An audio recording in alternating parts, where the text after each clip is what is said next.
India market invest মাইন্ডসেটে আপনাদের স্বাগত। যা চ্যানেল নতুন এসেছেন তাদের করলো প্লিজ চ্যানেলটাকে সাবস্ক্রাইব করবেন, লাইক করবেন, বেল আইকনটা প্রেস করবেন, তার সাথে অল বাটনটা প্রেস করবেন, নোটিফিকেশন সঙ্গে সঙ্গে আপনাদের কাছে গিয়ে পৌঁছাবে। নিফটি 50, দেখুন নিফটি 50কে দেখলে দেখাবে নিফটি কিন্তু আজকের দিনও 1.41% এখনো পর্যন্ত একটা ভালো অফসাইড মুভমেন্ট দেখাচ্ছে, যেখানে গতকাল অর্থাৎ লাস্ট বৃহস্পতিবার যেদিন মার্কেট ওপেন ছিল, শুক্রবার মার্কেট বন্ধ ছিল, তো সেদিনকেও দেখেছিলাম নিফটি কিন্তু প্রায় 2% মতন একটা ভালো অফসাইড মুভমেন্ট দেখিয়েছে, যেখানে নিফটি আজকের দিনে দেখলে দেখা যাবে 24,185-তে চলছে, মানে 24,000কে ক্রস করেছে।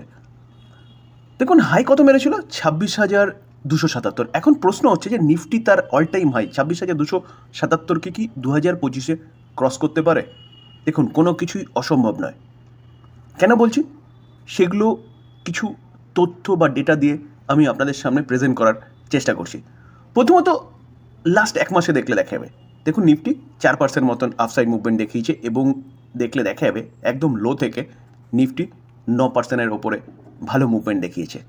কিন্তু যদি সিনারিটা লাস্ট 6 মাসে দেখলে দেখা যাবে, দেখুন লাস্ট 6 মাসে নিফটি কি বলছে, নিফটি 2.5% মতন এখনও ডাউনে রয়েছে লাস্ট 6 মাসে। আমরা যদি এক বছরে দেখি তাহলে হাই থেকে দেখলে দেখা যাবে নিফটি এখনও পর্যন্ত অ্যাপ্রক্সিমেট 7-8% মতন ডাউনে রয়েছে, আমি 7% মতন ধরতে পেরেছি। তো নিফটি পড়েছে কেন?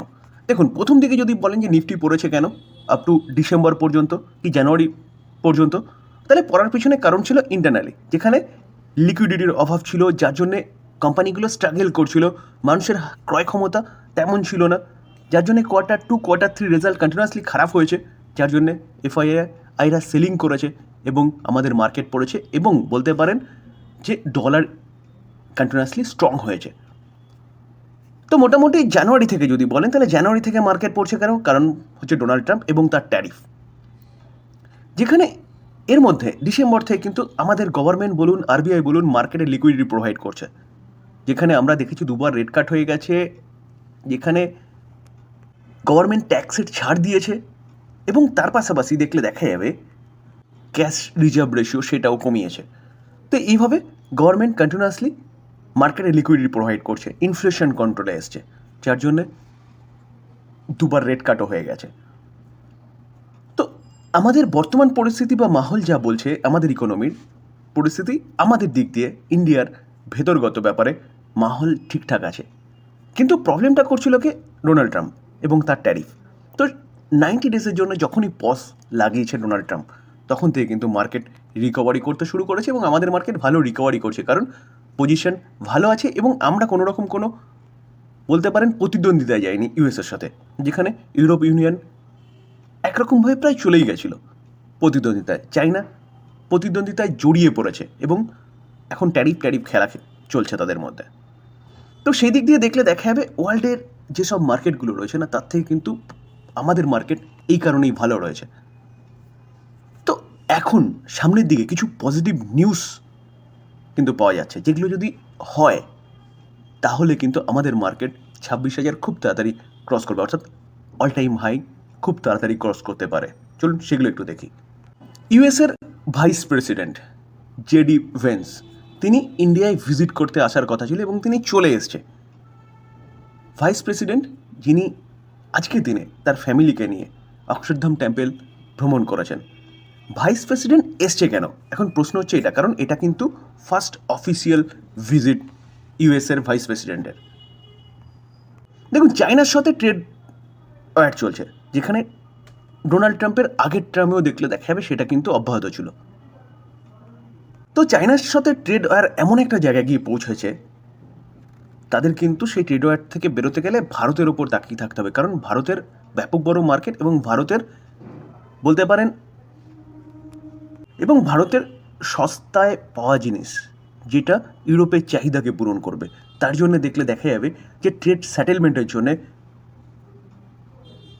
রেসিপ্রোকাল ট্যারিফের আগেই ইউএসের অফিসিয়ালসরা আমাদের এখানে এসেছিল ডিল সেট আপ করতে।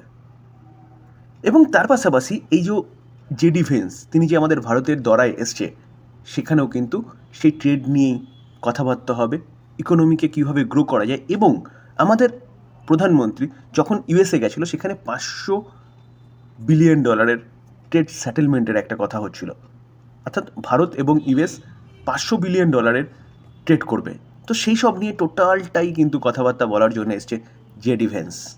দফায় দফায় চলছে। ভিজিটটা 21 থেকে 24 এপ্রিল পর্যন্ত চলবে। আমাদের প্রাইম মিনিস্টারের সাথে মিটিং কখন হবে বলছে মন্ডে ইভিনিং 7 o'clock। দেখুন, এই আর্টিকেল দেখলে দেখা যাবে তিনি ভারতে এসেছেন বাইল্যাটারাল টাই এবং অ্যাডভান্স ট্রেড নেগোসিয়েশনের জন্য, যেখানে ইউএসের বর্তমান পরিস্থিতি দেখলে দেখা যাবে ইউএস পুরো ফেসে গেছে। কেন? কারণ এই ট্রেড ওয়ারকে নিয়ে ইউএসের প্রেসিডেন্ট বেশি বাড়াবাড়ি করে ফেলেছে এবং সারা ওয়ার্ল্ড এখন কিন্তু ইউএসকে অন্য চোখে দেখছে। আর চায়নার সাথে যেহেতু একটা ব্যাপক বড় ট্রেড হতো ইউএসের, এবং চায়নার সাথে কিন্তু ইউএসের ইকোনমি অনেকটা জড়িয়ে রয়েছে, যার ফলে ইউএসের এখন বলতে পারেন যে পথ খুঁজছে বেরোনোর। তো বিকল্প ব্যবস্থা ইন্ডিয়া। স্যার প্রথমে নিউজটা দেখে নিই, কবেকার নিউজ 19 এপ্রিল, জাস্ট দুদিন আগের নিউজ, যেখানে Rajesh Agarwal, who is an additional secretary in the department of commerce ডিপার্টমেন্টের সেক্রেটারি কে Rajesh Agarwal will lead the team of the first in person talk with US. অর্থাৎ যেটা ভারতের থেকে একটা টিম যাচ্ছে ইউএসএ ফাইনাল কথাবার্তা বলতে, এবং তারপরেই কিন্তু ট্রেড ডিলটা ফাইনালাইজ হবে, এরকমই শোনা যাচ্ছে।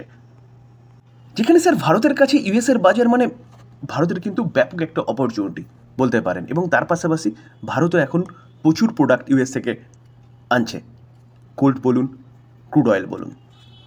দেখুন, এই আর্টিকেল দেখলে দেখাবে an Indian delegation will visit Washington next week to iron put pending issue এবং before formally launching negotiation on the proposed India US bilateral trade agreement.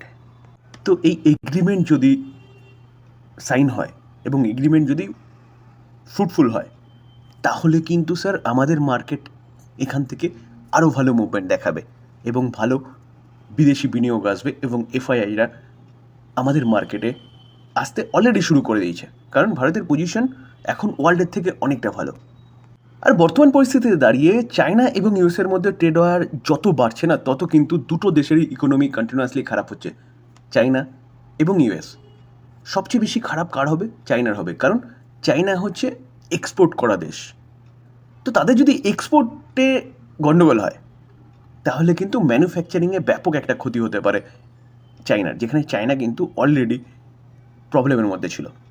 ইউএসেরও ক্ষতি হবে, তবে ইউএসের ক্ষতিটা তুলনামূলকভাবে চায়না থেকে কম হবে। তো দুই দেশের ক্ষতির সম্ভাবনা দুটো দেশের লিডারই বুঝতে পারছে, এবং তারা কি করছে, কেউ মাথা নত করছে না, কিন্তু অপরেন্ট যদি কথাবার্তা বলার জন্য রাজি হয়, তাহলে তারা রাজি কথাবার্তা বলছে।